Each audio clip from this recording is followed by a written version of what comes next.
keadaan sehat walafiat. Tak lupa marilah kita sanjungkan salawat serta salam kepada junjungan kita Nabi besar Muhammad SAW yang telah membawa kita keluar dari zaman kegelapan menuju zaman yang terang benderang ini, yakni ad-dinul Islam.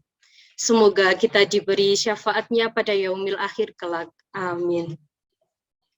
Terima kasih disampaikan kepada narasumber dan peserta yang sudah berkenan meluangkan waktunya untuk mengikuti webinar yang kami adakan. Sebelumnya, saya ingin membacakan rundown webinar kita pada pagi hari ini. Yang pertama, pembukaan. Kedua, menyanyikan lagu Indonesia Raya. Ketiga, laporan dan sambutan. Keempat, pemaparan materi dan sesi tanya-jawab. Dan yang kelima, penutup. Hadirin yang kami hormati, memasuki agenda pertama yaitu pembukaan. Marilah kita buka acara webinar hari ini dengan membaca doa bersama-sama. Semoga kita dapat keberkahan dan kesehatan serta kelancaran pelaksanaan acara ini. Berdoa dimulai.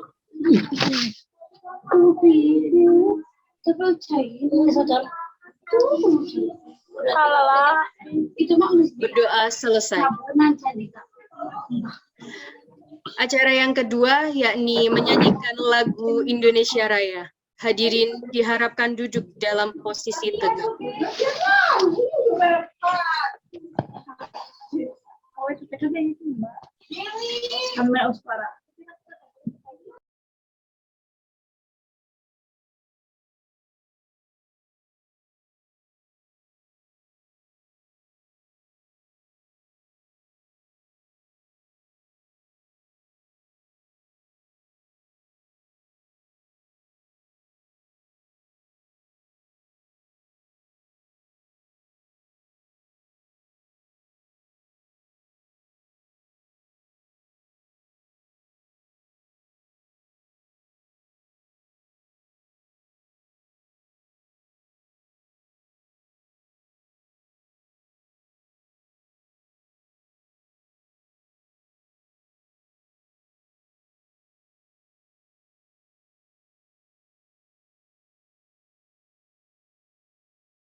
Terima kasih disampaikan hadirin yang berbahagia. Acara yang ketiga yakni laporan dari Koordinator Kelompok 4 KKN MID JR 13 kepada Saudara Muhammad Labib, kami silahkan. Ya, baik, bismillahirrahmanirrahim. Assalamualaikum warahmatullahi wabarakatuh. Dan syukurillah amma ba'du. Yang pertama-tama dan paling utama, marilah kita panjatkan puja puji syukur kita kepada kehadirat Allah Subhanahu wa taala yang mana telah memberikan nikmat hidayah serta taufik dan juga kesehatan ya, sehingga kita masih bisa bertemu, bertatap muka, bertatap suara di ruangan virtual Zoom ini. Tak lupa pula kita junjungkan salat serta salam kepada baginda kita, baginda Nabi Muhammad SAW, yang telah memberikan kita, semoga kita mendapatkan syafaatnya di yaumil akhir kelak. Amin amin ya rabbal alamin. Ya, di laporan kali ini mungkin hanya ada 2 kalimat yang saya tekankan. Yang pertama, ucapan terima kasih ya kepada kedua pemateri kita pada hari ini yang telah berkenan mengisi di webinar relasi agama dan kesehatan yang berfokus pada kesehatan mental. Karena kalau kita soroti bersama, kayak kasus-kasus insecurity ini sering kita temui ya, apalagi di kalangan anak-anak muda. Apalagi mungkin tidak percaya diri kepada kerabat, atau juga keluarga, ataupun juga pasangannya. Jadi mungkin untuk forum webinar kali ini kita bisa saling bertukar pikiran, bersama-sama belajar, dan bisa kita tanyakan langsung kepada ahlinya ya. Karena kita di webinar ini mempunyai 2 pemateri yang sangat luar biasa, yang berfokus di psikologis dan juga di bidang agama. Jadi nanti teman-teman bisa bertanya dan meramaikan webinar kami pada hari ini. Kemudian ucapan permohon maaf apabila kami dalam memfasilitasi dan mengakomodasi webinar ini masih jauh dari kata sempurna dan banyak kekurangannya. Mungkin itu saja laporan dari koordinator. Kurang lebihnya saya mohon maaf. Semoga acara webinar ini bisa berjalan dengan baik dan lancar. Wabillahi taufiq wal hidayah. Wassalamualaikum warahmatullahi wabarakatuh. Saya kembalikan kepada MC. Terima kasih.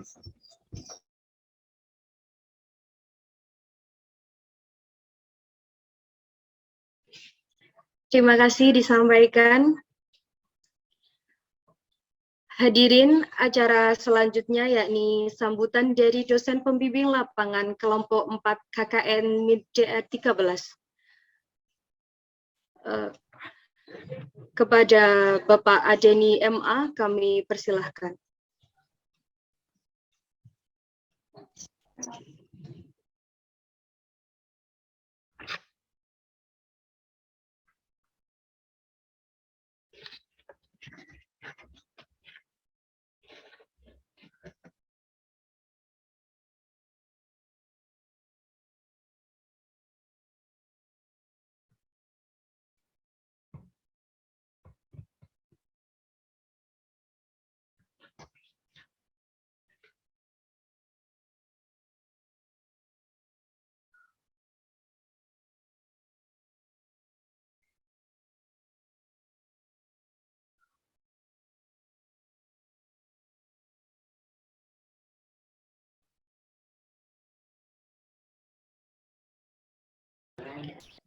Mohon maaf, sekali lagi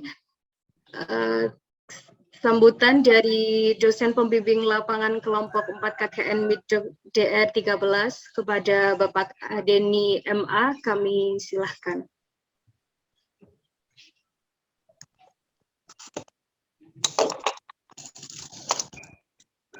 Halo, suara saya kedengaran? Kedengaran, Pak. Oke, baik. Bismillahirrahmanirrahim.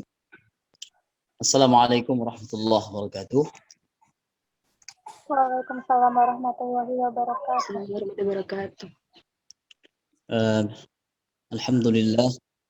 Alhamdulillahi rabbil alamin. Assalatu wassalamu ala asyrafil anbiya wal mursalin wa ala alihi wa sahbihi wa man tabi'a risalatahu ila yaumiddin wa ba'du. Pertama-tama yang saya hormati, saya muliakan Kepala Pusat Pengabdian kepada Masyarakat Bapak Dr. Riza Hamami MSI. Kemudian yang saya hormati, saya muliakan 2 narasumber kita.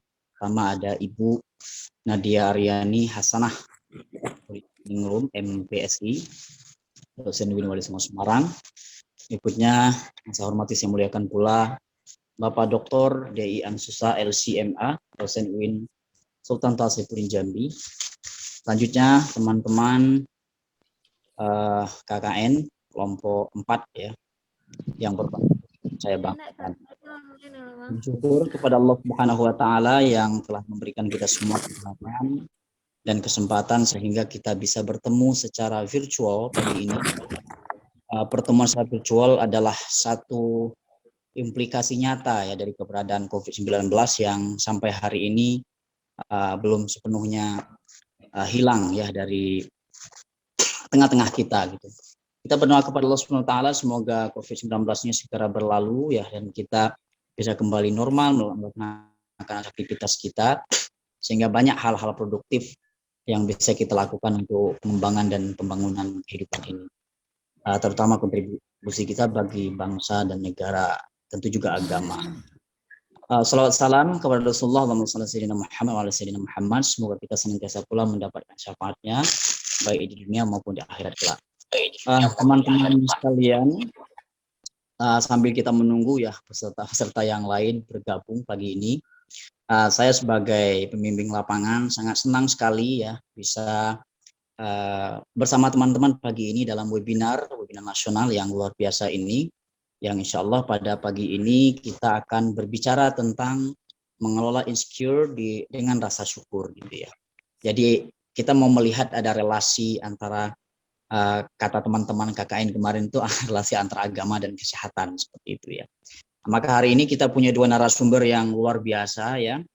Saya yakin dan percaya dua narasumber kita ini adalah narasumber yang kompeten di bidangnya. Pertama ada Ibu Nadia Aryani Hasanah Nuryatiningrum, MPSI, dosen di Universitas Semarang.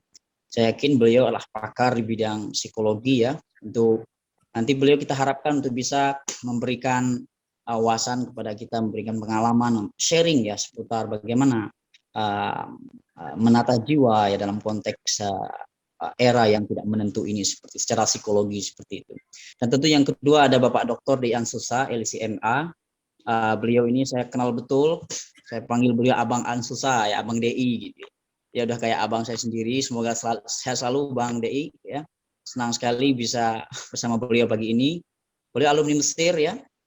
Untuk pengalaman beliau tentang keislaman tidak bisa kita ragukan lagi. Dan tentu kita berharap nanti beliau bisa memberikan wawasan kepada kita tentang bagaimana perspektif Islam ya, tentang syukur dan insecure itu sendiri gitu. Saya yakin dan percaya dua narasumber kita adalah narasumber yang relevan ya untuk tema kita pagi ini. Dan sebagai pembimbing lapangan saya kira tidak banyak yang ingin saya berikan sambutan ya, karena waktu kita terbatas juga. Semoga nanti kalau waktu terbatas ya kita bisa berdiskusi lebih banyak terkait tema hari ini. Satu quote saja yang mungkin perlu saya tegaskan adalah bahwa tema ini mengelola insecure dengan rasa syukur itu penting sekali gitu ya. Karena kita tahu ada sebuah ayat yang sering kita dengar, ala bidzikrillah tatmainnul qulub ya. Apakah ingatlah bahwa dengan berzikir kepada Allah hati akan menjadi tenang. Hati tenang, hati nyaman, perasaan damai, rasa aman pun muncul gitu dengan senantiasa dekat kepada Allah Subhanahu wa taala. Saya bukan pakar di bidang itu sehingga saya tidak bisa mengulas lebih jauh. Nanti silakan Ibu Nadia dan Bang DI, Ibu Dr. Nadia dan Bang Dr. DI untuk menjelaskan lebih jauh. Terima kasih banyak ya teman-teman. Tolong ketua kelompok ya diinformasikan atau diajak lebih jauh ya teman-teman yang belum bergabung untuk segera bergabung. Semoga diskusi menjelang Jumat ini bisa memberikan wawasan yang berimpact secara sosial bagi kita semua. Dengan mengucap Bismillahirrahmanirrahim, mengharap ridha Allah Subhanahu wa taala, maka webinar nasional bertema mengelola insecure dengan rasa syukur pagi ini saya buka. Semoga acara ini membawa berkah dan manfaat bagi kita semua. Terima kasih atas perhatiannya. Allahumma muwaffiq ila aqwamit thoriq. Assalamualaikum warahmatullahi wabarakatuh.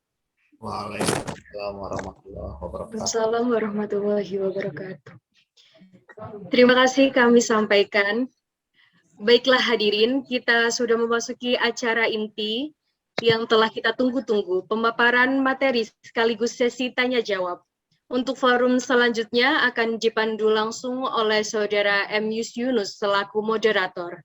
Kepada Saudara M. Yunus, kami persilahkan. Halo.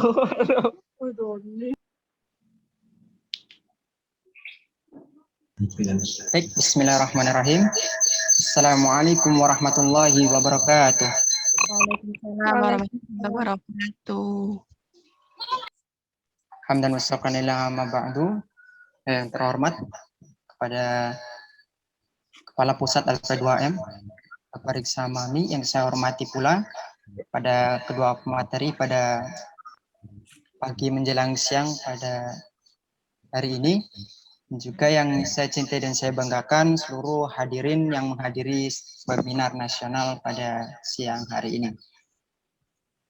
Baik, izinkan saya memperkenalkan diri. Saya Muhammad Yunus, anggota dari kelompok 4 KKN MIT DR UIN Wali Songo Semarang. Baik, adapun pada siang hari ini izinkan saya memandu jalannya webinar nasional pada siang hari ini. Dan semoga nantinya apapun yang dihasilkan dari webinar kali ini, meskipun memang dikatakan untuk partisipan masih sedikit, nanti bisa menyusul yang lainnya. Sebetulnya untuk yang mendaftar itu ada sekitar 50 orang, namun memang di sini hadir masih sedikit, ya harapannya nanti bisa menyusul yang lain seperti itu.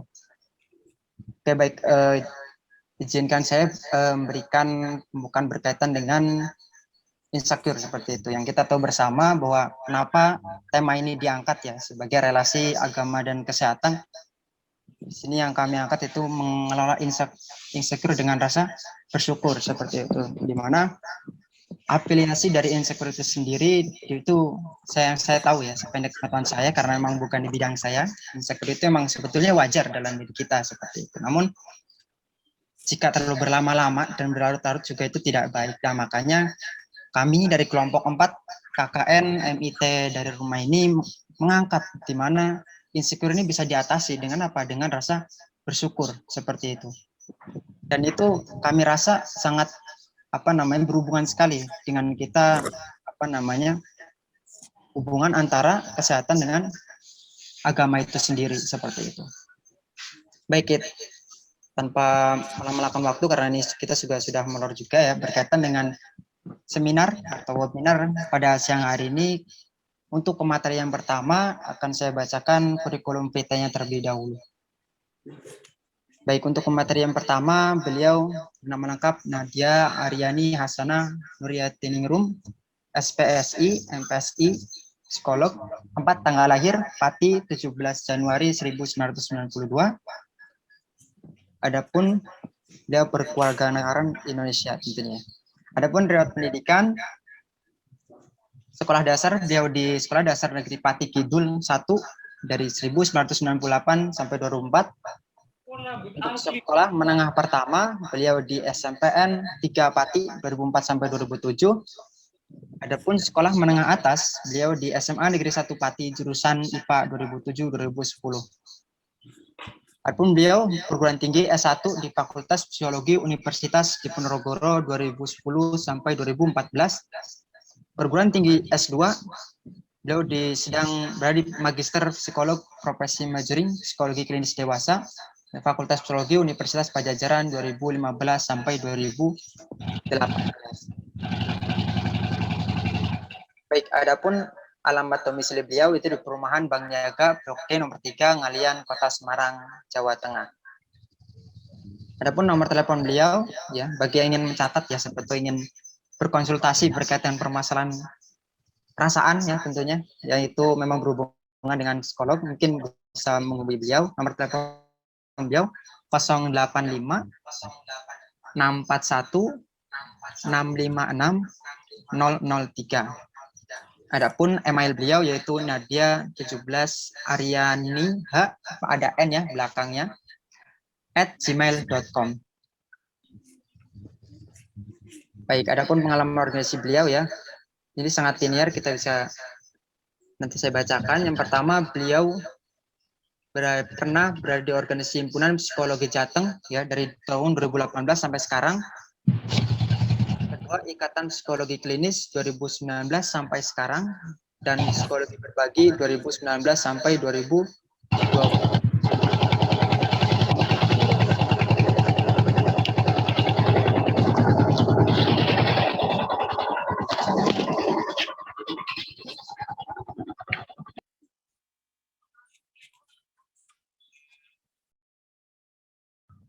Ya baik, mohon maaf tadi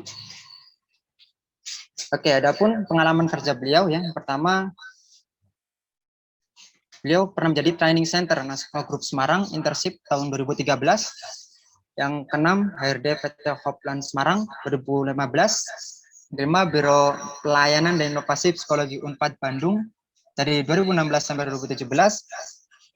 Beliau juga pernah bekerja sebagai Associate Psikologi Counselor 2018 sampai sekarang. Dan beliau juga sebagai psikolog Wali Songo Health People and Development Center UIN Wali Songo Semarang 2019 sampai sekarang, dan juga sebagai dosen Fakultas Psikologi dan Kesehatan UIN Wali Songo Semarang. Baik, setelah melihat ya istilahnya dari CV beliau sangat berkompeten ya berkaitan dengan bidang psikologi seperti itu, dan harapannya nanti teman-teman bisa mengajukan pertanyaan ya berkaitan dengan tema kita pada siang hari ini webinar seperti itu. Baik, tanpa berlama-lama, saya selaku moderator mempersilakan kepada beliau, Ibu Nadia Aryani Hasanah Nuriyati Ningrum. Waktu dan tempat saya persilakan. Baik, terima kasih atas kesempatannya. Assalamualaikum warahmatullahi wabarakatuh. Waalaikumsalam warahmatullahi wabarakatuh. Oke, suara saya terdengar jelas ya? Terdengar, Bu. Terdengar, Bu. Sound dulu nih ceritanya. Baik, selamat pagi semuanya. Assalamualaikum, semoga semuanya dalam keadaan sehat. Mohon izin Pak Adeni, Pak Dr. DI Ansus Saputra untuk saya bisa menyampaikan beberapa hal terlebih dahulu kepada teman-teman di sini semuanya. Oke, teman-teman, halo. Halo. Halo. Halo, masa jawabannya halo? Coba. Hai. Hai, oke. Hello, hai. Halo, hai. Hai, halo. Oke. Ini baru MC-nya yang konsentrasinya full. Coba yang lain nih. Saya mau konsentrasinya sama-sama full sebelum kita sama-sama belajar ya, teman-teman, pagi hari ini. Hai, hello, hai. Halo, hai. Oke, lumayan mikir ya teman-teman ya. Oke, mohon izin terlebih dahulu, boleh saya dijadikan co-host ya, Dek ya, biar saya bisa share screen materinya. Oke, teman-teman, untuk Gimana, Cuy? Oke, saya sudah open mic saya sendiri. Boleh infonya ya kalau sudah dijadikan co-host, teman-teman? Udah belum? Belum. Oke, sambil nunggu deh ya. Nah, untuk hari ini seperti yang diminta oleh kelompok 4 pastinya di sini kita akan bicara tentang gimana sih mengelola insecure dengan cara bersyukur gitu. Nah, untuk kesempatan ini saya nanti akan lebih banyak membahas tentang insecure-nya nih, insecurity-nya. Baru nanti untuk materi kedua dengan Bapak Dr. DI Ansus Saputra akan lebih banyak membahas tentang bersyukurnya seperti itu. Nah, oke, sudah jadi co-host, saya akan share screen ya, teman-teman. Boleh infonya kalau teman-teman sudah bisa melihat sesuatu? Bisa? Sudah terlihat? Sudah, Ibu. Oke, baik. Nah, ini dia. Kita akan bicara mengenai hal ini ya, terutama di sini insecurity-nya dulu nih. Yuk kita pahami bersama tentang insecurity itu terlebih dahulu. Oke, sebelum kita, apakah sudah slideshow teman-teman? Sudah kelihatan slideshow belum?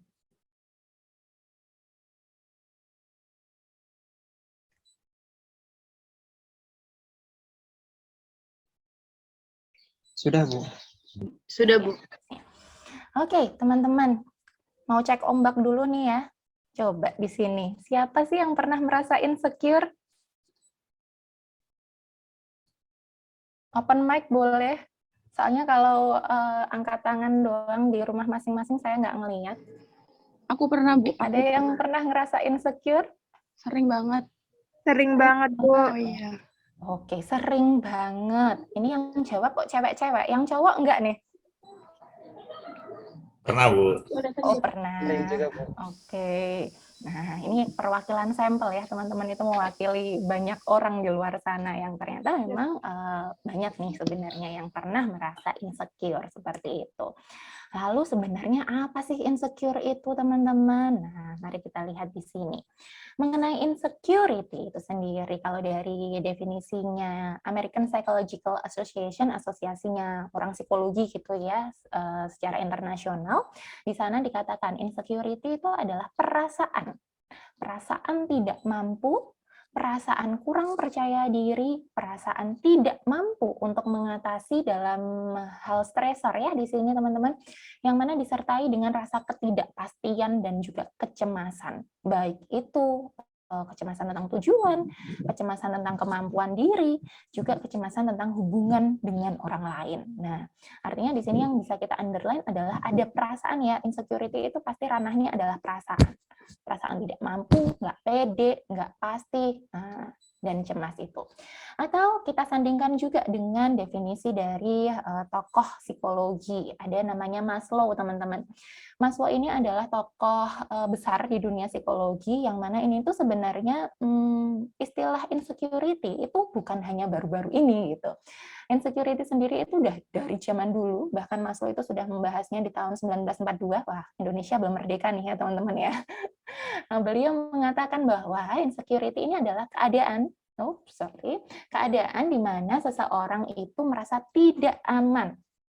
Nah, tidak aman yang menganggap dunia itu sebagai hutan yang mengancam.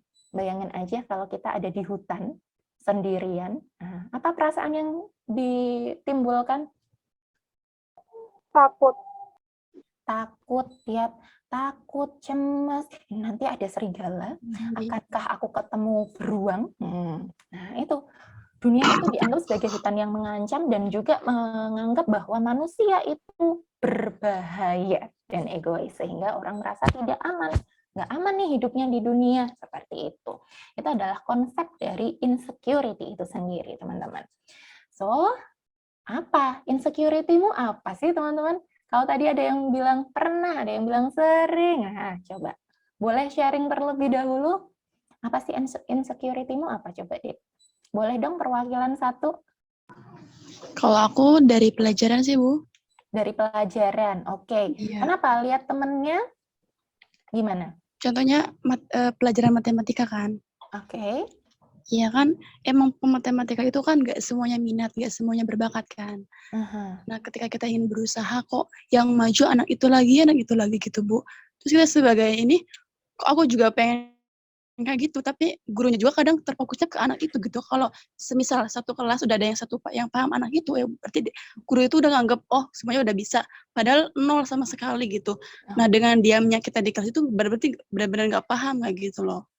Oke. Yang saya underline adalah kalimat, aku juga pengen kayak gitu. Iya, Bu. Itu adalah ciri-ciri insecurity. Nah, ini adalah insecurity dalam bidang akademik ya. Nanti kita akan lihat bersama. Kita akan kupas di sana ya. Oke, terima kasih sharing-nya. Nah, ini teman-teman ya. Ketika kita bicara tentang insecurity, artinya ini adalah beberapa gambaran di antaranya. Ya Allah, aku itu loh, matematika itu aku itu nggak mudeng, aku itu nggak ngerti sama sekali. Akhirnya apa? Aku itu sedih gitu ya. Kalau itu ilustrasinya dari mas-mas yang sebelah kiri atas. Nah, terus ada juga insecurity karena menganggap dunia itu adalah hutan yang mengancam, nah seperti itu, atau juga menganggap bahwa orang-orang itu membahayakan untuk dirinya. Nah, orang akan menganggap semua mata itu tertuju padanya, sehingga dia akhirnya rendah diri, dia sedih sekali, murung, berdiri aja nggak kuat tuh, akhirnya dudukan doang kan, tuh yang di tengah. Atau juga ilustrasinya adalah harga diri atau konsep diri seseorang itu juga akan tidak real seperti itu. Dia membayangkan dirinya tidak objektif seperti itu, atau menilai dirinya secara subjektif gitu, teman-teman. Dan nah ini jenisnya ternyata banyak banget teman-teman tentang insecurity itu tadi. Kalau tadi yang sharing, sorry tadi namanya siapa yang sharing? Nggak nampak nih. Irma, Kak. Irma, oke. Kalau tadi Irma, yang dibicarakan Irma itu ada yang di nomor 6, ability insecurity, teman-teman. Ternyata banyak juga nih jenis yang lain. Coba kita tengok ya. Ada yang pertama job insecurity, teman-teman. Nah, job insecurity ini bukan melulu untuk orang-orang yang benar-benar kerja tok ya, teman-teman, tapi juga mungkin mahasiswa yang juga punya pekerjaan, nah kan juga banyak tuh. Jadi mungkin orang akan memandang seperti ini, oh, enak ya dia udah punya pekerjaan tetap, sedangkan aku belum. Aku mah cuma harian doang, harian lepas. Aku mah cuma kontrak doang. Misal seperti itu. Itu job insecurity. Atau next adalah financial insecurity, teman-teman. Yang mana ini keadaan seseorang yang membandingkan. Oh, orang lain itu pendapatannya banyak ya, tabungannya banyak ya, sedangkan aku mah sedikit. Seperti itu. Atau juga social insecurity. Nah, ini akibat dari dia membayangkan orang-orang di luar sana itu orang-orang yang mengancam, orang-orang yang menakutkan. Akhirnya apa? Akhirnya dia malu, gugup bertemu dengan orang lain karena merasa aku mah nggak sehebat mereka untuk bergaul di lingkungan sosial. Kemudian ada juga nih yang sering ini para ciwi-ciwi, body insecurity. Ada yang pernah ngerasain body insecurity, teman-teman? Wah, dia mah glowing banget tuh. Pernah. Iya, Cowok ya, benar. tapi saya bilangin cewek ini biasanya body insecurity. Ternyata cowok yang Pernah. Oh iya, iya, terima kasih. Tinggi dibilangin, pendek dibilangin, dikatain, bener. serba salah kayak gitu. Iya bener ya, udah tinggi dikatain, udah pendek dikatain juga, maunya kayak mana gitu ya teman-teman ya. Ini yang artinya apa? Sebenarnya kondisinya adalah ada unrealistic beauty standard, teman-teman. Orang-orang menetapkan standar kecantikan yang itu tidak realistis gitu, tidak realistis. Bahkan bayangin aja kayak gini, kebanyakan di dunia berkiblatnya itu ke dunia Eropa ya teman-teman ya, jadi atau yang sekarang mah Korea lah ya kalau gitu, putih, semuanya harus putih, mancung, langsing. Nah, lihat-lihatnya kan adalah K-pop gitu ya teman-teman, atau yang cowok-cowok mungkin opa-opa gitu. Nah, apakah iya bisa seperti itu semua? Bayangin aja kalau orang di Afrika dengan rasnya yang berbeda, mungkin nggak memenuhi standar tersebut. Kan sebenarnya apa? Bisa apa enggak? Tidak bisa, Bisa Bu. nggak, teman-teman? Apa? Tidak bisa, Bu. Tidak bisa, iya tidak bisa. Secara genetik memang berbeda seperti itu. Tiap-tiap ras kan ada genetik uniknya masing-masing ya teman-teman. Nah, sehingga adanya unrealistic beauty standard ini juga yang menyebabkan body insecurity, teman-teman. Kemudian ada juga insecurity mengenai basic need, kebutuhan dasar manusia, makan, rumah, kesehatan. Ada nggak nih yang pernah scrolling medsos terus ngeliat mungkin vlogger makanan, atau nggak usah vlogger makanan lah, temennya aja jajan mungkin ya, jajan apa, Starbucks mungkin. Terus yang sedangkan kita seblak, oke. Nah, itu yang sana jajannya bisa Starbucks. Aku mah yang mau aku update apa, makanku aja cuma tempe kerupuk, misal seperti itu. Itu pun termasuk basic need insecurity, teman-teman. Kemudian, nah ini tadi yang ability insecurity. Nah, baik seperti kepintaran akademik dalam hal matematika, mungkin fisika, kimia, bahasa mungkin, nah, atau juga soft skill yang lain, mungkin tentang public speaking, kepemimpinan. Nah, ada juga orang yang insecurity terhadap ability-nya. Seperti itu. Kemudian, mari kita lihat. Ini adalah beberapa data tentang insecurity, teman-teman. Jadi ini ada beberapa penelitian yang membahas tentang insecurity pada mahasiswa ataupun juga remaja. Nah, fakta-faktanya nih, teman-teman, ini based on riset ya, valid nih. Mahasiswa universitas swasta itu lebih insecure dibandingkan universitas negeri ternyata, teman-teman. Karena ada statusnya gitu ya. Kemudian ada juga mahasiswa tahun pertama itu ternyata lebih insecure teman-teman dibandingkan dengan mahasiswa tahun kedua dan keempat. Yang disebutkan di sana cuma tahun kedua dan keempat gitu ya teman-teman. Kenapa? Karena ini yang dibahas adalah mungkin tentang adaptasinya, mereka baru mengenal dunia perkuliahan seperti apa, sehingga ada rasa insecure di sana, ada rasa tidak aman. Aku bisa nggak sih beneran di sini kayak gitu. Kemudian juga di penelitian remaja, tentang remaja, di sana ditemukan bahwa ternyata cewek, hai para cewek. Hai Ibu. Oke, nah, Hai. ternyata memang cewek itu berdasarkan hasil riset itu insecurity-nya lebih tinggi daripada cowok. Ini berdasarkan riset ini ya, teman-teman. Kemudian anak pertama itu lebih insecure dibandingkan anak terakhir, dan juga anak tengah itu juga lebih insecure dibandingkan anak terakhir, teman-teman. Ini beberapa data yang mungkin bisa memperluas wawasan kita ya, teman-teman. Itu tadi tentang data insecurity. Nah, so kenapa sih orang kok bisa insecure gitu ya, teman-teman? Salah satu fenomena, apalagi di masa pandemi, yang nggak boleh keluar gitu ya, mungkin yang awal-awal dulu, sekarang mah udah agak boleh keluar dulu, setahun pertama, kita di rumah banget itu. Siapa yang suka scrolling medsos, teman-teman? Saya, Bu. Saya, Bu. Saya Bu. Saya juga. Alhamdulillah, ngaku ya. Apa medsosnya yang di-scroll? IG, Bu. TikTok. Bu, IG, TikTok. Oke. semua, Bu. Semua, IG udah bosen balik TikTok. TikTok bosen bukanya IG, gitu aja terus ya sehari-hari. Nah, ini Betul sekali. ketika kita melakukan scrolling medsos, teman-teman, ada suatu hal yang dilakukan sebenarnya. Sometimes kita ada kebiasaan untuk membandingkan diri kita dengan orang lain. Nah, ada self comparison-nya di sana. Yang akhirnya muncullah kata-kata seperti ini dalam pikiran kita. Cantik ya dia, aku mah apa? Enak ya hidupnya nggak kayak aku. Hebat ya dia, udah punya macem-macem. Aku sih butiran debu. Atau mungkin remahan rengginang gitu ya, teman-teman. Atau juga kata-kata keren, dia bisa eksis kayak gitu. Aku udah ngepost macam-macam tapi nggak ada yang ngelirik aku, like-ku nggak banyak, mungkin seperti itu. Nah, ini sebenarnya adalah hal yang menyebabkan insecurity itu juga tambah melanda gitu ya, teman-teman ya. Ditambah lagi dengan less of awareness, kita itu kurang menyadari bahwa diri kita itu siapa sih? Diri kita itu plus minusnya apa sih? Nah, kebanyakan akhirnya hanya fokus on negative self, teman-teman. Hanya berfokus pada hal-hal negatif yang ada di diri kita. Kurangnya diri kita dibandingkan orang lain. Yang akhirnya apa? Itu artinya minimum acceptance, kurang menerima diri sendiri. Penerimaan dirinya minim. Dan ditambah juga minimum affirmation. Minim untuk memberikan penghargaan kecil pada diri kita. Seperti itu. Itu hal-hal yang memperkuat adanya insecurity. Atau mungkin juga ini secara lebih kompleksnya, kita bisa lihat pertama ada perfectionism. Kita menetapkan standar yang sangat tinggi, yang mana padahal hidup itu tidak selalu menjadi seperti yang diinginkan.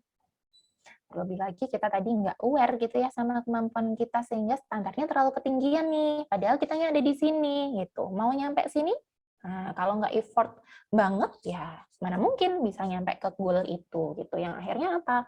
Kalau udah nggak kesampaian tuh standarnya yang tinggi, jadinya kecewa lah, kemudian menyalahkan diri sendiri, kemudian perasaannya jadi nggak nyaman dan merasa tidak layak seperti itu. Atau juga kenapa bisa insecure? Nah, kecemasan sosial, takut dievaluasi oleh orang lain. Ada nggak nih di sini yang mungkin takut untuk open mic kalau kuliah? Ada nggak? Kalau sekarang mungkin ada. Oke. Nah, Ada, Bu. ada. Iya, ada ya teman-teman. Banyak bahkan yang enggan open mic karena apa? Takut nanti jangan-jangan pertanyaanku itu nggak berbobot. Jangan-jangan nanti ini tuh sebenarnya hal yang nggak penting untuk ditanyakan. Nah, itu takut dievaluasi oleh orang lain. Nah, sehingga menjadi orang yang menghindari situasi sosial, interaksi sosial, komunikasi secara sosial gitu ya teman-teman. Kemudian kenapa juga bisa insecure adalah kegagalan atau penolakan, yang artinya di sini ada suasana hati yang negatif, kemudian tidak bahagia, kemudian orang juga akhirnya self esteem-nya rendah. Self esteem itu adalah harga dirinya ya teman-teman. Harga dirinya pun jadi rendah. Itu harga diri yang rendah juga bisa menyebabkan insecurity itu sendiri. Next, kira-kira kalau dari hal-hal yang seperti itu, fenomenanya tentang insecurity itu sendiri, dampaknya apa? Dampaknya banyak nih teman-teman. Apa coba? Kira-kira dampaknya apa? Coba teman-teman. Merugikan diri sendiri. Betul, merugikan diri sendiri dalam hal apa? Konkretnya apa nih merugikan diri sendirinya? Dalam hal mental. Dalam hal mental, oke, good. Ada lagi? Apa kira-kira? Oke, karena ini bahasannya sekarang webinar kesehatan mental ya teman-teman. Oke, nah, makanya itu tadi jawabannya adalah salah satu dampaknya betul merugikan diri sendiri yaitu kesehatan mentalnya. Nah, itu pun ada tertulis di sini. Yuk kita lihat ya. Orang akan menjadi merasa tidak layak, tidak menemukan kebahagiaan akhirnya ya teman-teman, kalau dia merasa nggak layak, aku itu mah apa tuh, aku itu kan nggak sepinter dia, aku itu kan nggak sekeren dia. Nah, akhirnya apa? Dia tidak bisa menemukan kebahagiaan dalam dirinya. Harga diri, body image-nya itu jadi negatif. Body image itu adalah gambaran tentang tubuh ya teman-teman ya. Kalau tadi dia mah apa tadi yang dibilang tinggi salah, tinggi dikatain, pendek pun dikatain gitu ya. Betul. Itu body image-nya itu yang kena jadi negatif ya. Terus aku harusnya seperti apa? Aku harus pakai high heels yang 20 cm gitu kah? Atau yang seperti apa gitu. Nah, kemudian juga masalah mental akhirnya teman-teman baik macamnya banyak banget kemungkinannya. Beberapa yang bisa kita bicarakan kayak depresi, kecemasan, paranoid mungkin akhirnya orang-orang, atau bahkan kegangguan makan bisa loh teman-teman. Kalau banyak yang dia tidak merasa aman dengan dirinya, aku itu sebenarnya badannya oke-oke aja gitu ya, body mass index-nya, BMI-nya gitu ya. Tapi dia melihat orang itu kayaknya yang bagus itu yang kurus deh, aku mah masih kegendutan gitu ya. Itu bisa jadi kegangguan makan akhirnya. Orang-orang dengan gangguan makan kalau menurut psikologi ada anoreksia, bulimia, itu bisa terjadi, atau mungkin gangguan tidur, dan masih banyak masalah kesehatan mental lain yang mungkin juga muncul. Kemudian dalam hal sosial, ini individu bisa jadi menarik diri dari lingkungan sosial. Tadi kalau dalam hal virtual aja, cuma ngadepin layar ya teman-teman, enggan banget open mic gitu, apalagi kalau di lingkungan nyata gitu. Say hey aja mungkin enggan gitu ya teman-teman, apalagi mau ngobrol gitu sama orang lain, karena memandang orang lain, emang iya ya dia mau dengerin aku ngomong, misal seperti itu. Kemudian akhirnya apa? Akhirnya ini menunjukkan individu yang tidak fokus pada dirinya sendiri teman-teman. Karena apa? Ya yang dilihat orang lain terus gitu kan ya. Yang akhirnya apa? Kalau dia tidak fokus ke diri sendiri, dia akhirnya kehilangan kesempatan. Kalau sudah kehilangan kesempatan, nah ini rugi dirinya sendiri karena dia sulit untuk berkembang, teman-teman. Oke, tuh tadi ya dampaknya. Lalu gimana ngatasin insecurity-nya? Nah, caranya adalah ada beberapa step, teman-teman. Aware and accept dulu. Sadari dulu dan terima diri seutuhnya. Artinya, rumusnya adalah baik plus buruk sama dengan aku. Kalau cuma baik tok yang diterima, baik aja yang diterima, ya itu bukan aku gitu ya. Atau mungkin buruk doang yang diterima. Nah, kasusnya kalau di insecurity, aku itu buruk gitu ya, aku itu tidak layak, aku itu sehingga akhirnya aku tidak aman ada di dunia ini, itu akhirnya aku buruk gitu ya. Itu pun sebenarnya bukan aku. Maka kalau kita sudah menerima seutuhnya, baiknya, buruknya aku gitu ya, itulah diri kita seutuhnya. Next adalah make logical standard, teman-teman. Jadi standar kalau yang tadi adalah unrealistic beauty standard ya teman-teman. Nah di sini standar yang dibuat yuklah berdasarkan kemampuan dan kesempatan yang objektif. Seperti itu. Next adalah build self-confidence and self-esteem. Jadi ditingkatkan kepercayaan dirinya, self-esteemnya dengan cara apa? Dengan melakukan hal-hal yang sesuai dengan kemampuan, sesuai dengan nilai diri kita, sehingga ketika kita sudah menghasilkan sesuatu, kita akan merasa nyaman dan puas pada diri sendiri. Kemudian next adalah stop comparing, teman-teman. Hentikan untuk melakukan perbandingan yang tidak sehat. Membandingkan nggak apa-apa sebenarnya ya, asal itu dalam lajur yang sehat seperti itu. Atau juga kita misal bisa melakukan detox medsos ya teman-teman. Sometimes kita mungkin dalam seminggu kita bisa 1 hari gitu ya, atau mungkin kalau nggak 1 hari full ya mungkin berapa jam gitu, nggak pegang HP, nggak scrolling medsos. Biar apa? Biar kita punya waktu untuk memahami diri kita sendiri, agar kita punya waktu untuk mengembangkan diri kita sendiri tanpa harus membandingkan dengan orang lain. Seperti itu. Kemudian affirmation teman-teman, berikan penguatan, pujian pada diri bahkan untuk hal-hal kecil. Kalau aku belum bisa menguasai matematika 100%, it's okay, nggak apa-apa. Coba cari hal positif dari diri dalam aspek yang lain. Misal, aku itu orangnya sopan loh, aku itu orangnya ramah. Itu hal-hal kecil seperti itu pun sebenarnya bisa kita berikan pujian pada diri kita. Next adalah bersyukur teman-teman. A sense of thankfulness, rasa berterima kasih, rasa senang, karena seolah-olah kita itu kayak menerima kado gitu ya, bersyukur ya teman-teman. Nah, nanti bersyukur akan banyak dibahas oleh Bapak Dr. D.I. Ansusa. Yang saya pesankan adalah intinya teman-teman ketika kita mau bersyukur, lakukanlah itu dan percaya dengan kekuatan syukur.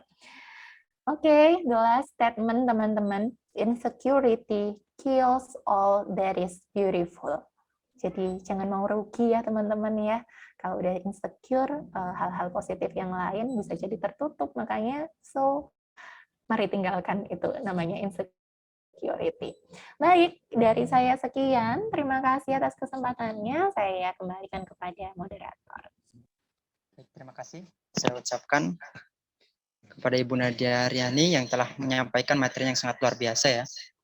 Jadi teman-teman bisa memahami terkait dengan insecure, akibatnya, dan penanggulangannya seperti apa. Dan untuk selanjutnya ya, untuk bersingkat waktu, untuk pemateri kedua akan saya bacakan kurikulum vitae-nya.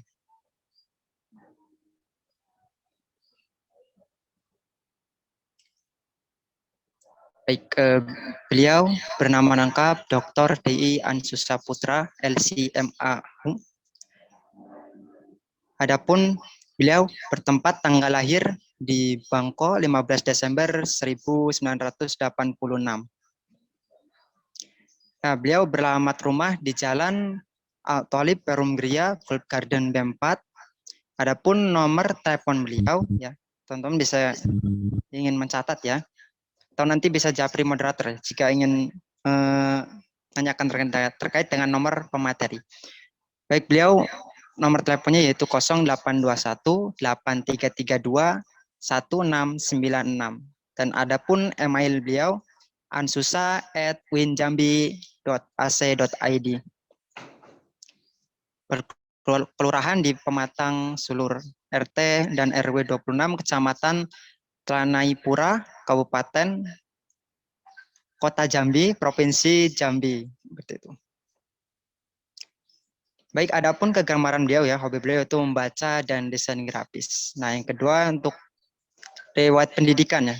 Riwayat pendidikan beliau di bersekolah dasar di Sekolah Dasar Negeri 188 Bangko Kabupaten Sarko Jambi.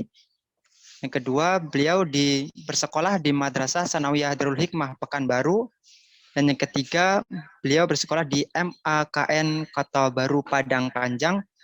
Dan beliau S1 di Universitas Al-Azhar Kairo Mesir.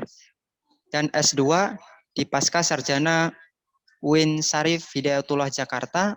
Dan S3 di Pasca Sarjana UIN Syarif Hidayatullah Jakarta. Baik, adapun kursus atau latihan yang pernah diikuti oleh beliau ya. Yang pertama ini sangat banyak sekali, mungkin akan saya bacakan beberapa. Beliau pernah mengikuti pelatihan di Academic Writing and Reading di tanggal 18 sampai 22 Desember 2021 di UIN Yogyakarta. Dan adapun beliau juga pernah mengikuti pelatihan workshop peningkatan kompetensi guru pendidikan agama Islam di STAI SMK Bangko. Dan juga beliau pernah mengikuti pelatihan akreditasi institusi perguruan tinggi UIN Sultan Toha Saifuddin Jambi Dan yang terakhir juga beliau pernah mengikuti diseminasi hasil kajian Al-Quran, di mana ini kerjasama antara LPMK Kemenag RI dan UIN Sultan Toha Saifuddin Jambi. Sebetulnya masih banyak ya, untuk tadi hanya saya bacakan beberapa. Dan adapun untuk riwayat kerjaan dan pengalaman perjalanan ya, beliau pernah menjadi beberapa, ini juga sangat banyak, beliau sangat banyak untuk mengelola ya. Beliau pernah menjadi sekretaris pimpinan UIN Sultan Toha Saifuddin Jambi 2017 sampai 2018. Beliau juga pernah menjadi sekretaris program studi pemikiran filsafat Islam Fakultas Usuluddin dan Studi Agama UIN Sultan Toha Saifuddin Jambi dari Februari 2019 sampai Desember 2019. Dan sekarang beliau menjabat sebagai Wakil Dekan Bidang Akademik dan Kelembagaan Fakultas Dakwah UIN Sultan Toha Saifuddin Jambi Desember 2019 sampai sekarang. Ya mungkin itu ya untuk pengalaman sendiri. Beliau pernah melakukan kunjungan ke luar negeri, di mana melakukan studi sarjana di Universitas Al-Azhar Kairo selama 4 tahun, dan juga mengikuti konferensi di Kobe, Jepang. Dan juga beliau juga pernah mengunjungi Universitas Sultan Azlan Shah Perak, Malaysia. Nah, jadi demikian untuk kurikulum PT dari beliau, Bapak Ansusa, dan untuk selanjutnya saya persilakan waktu dan tempat kepada beliau untuk menyampaikan pematerinya. Kepada beliau saya persilakan. Bismillahirrahmanirrahim. Assalamualaikum warahmatullahi wabarakatuh. Waalaikumsalam.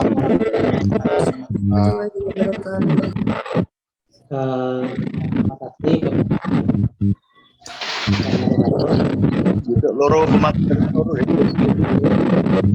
salam kenal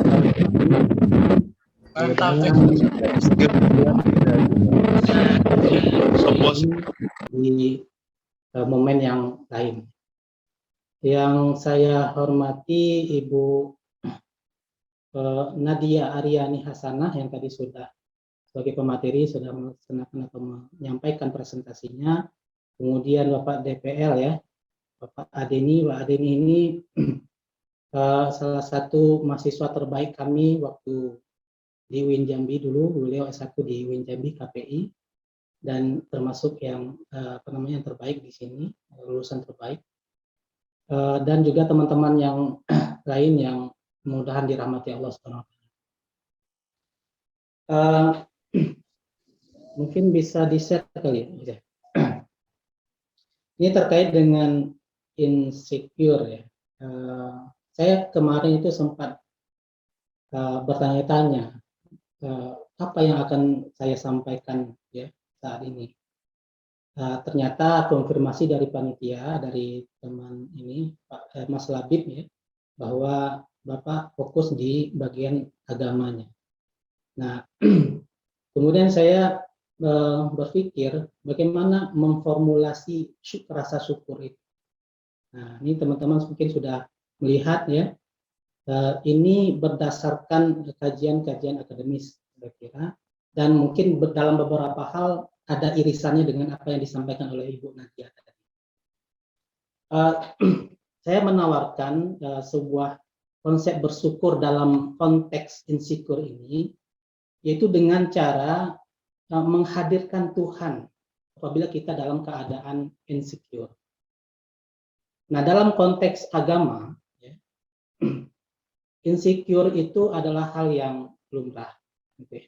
Tadi disampaikan juga oleh moderator. Kenapa? Karena memang manusia itu diciptakan dengan kelebihan dan kelemahan. Rasa takut dan rasa berani itu hal yang selalu berdampingan dan berpasangan, termasuk juga perasaan kita. Mungkin next ya. Next. Jadi manusia itu sebagai makhluk yang memiliki beberapa dimensi, ya. Ada dimensi psikologis. Mas Labib mungkin bisa next.